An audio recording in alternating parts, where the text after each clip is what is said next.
जब इंसान की डिपेंडेंसी अल्लाह के ऊपर स्टार्ट हो जाती है तो अल्लाह ताला उसको वो नजर दे देते हैं जो फिर धोखा नहीं खाती।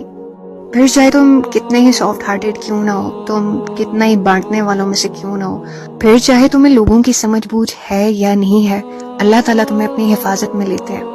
क्योंकि बंदा जब जिक्र के थ्रू अल्लाह ताला के साथ कनेक्ट होता है तो उस बंदे के ऊपर अल्लाह ताला की निगाह हमेशा रहती है। फिर अल्लाह ताला तुम्हें लोगों की वो हकीकत दिखाना शुरू कर देते हैं जो तुम पहले नहीं देख सकते थे।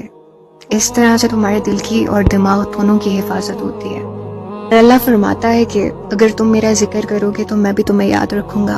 और ऑब्वियसली अल्लाह के यहाँ इंसाफ का क्राइटेरिया चलता है, वहाँ पे जिक्र करने वाला और ना करने वाला कभी भी बराबर नहीं हो सकते।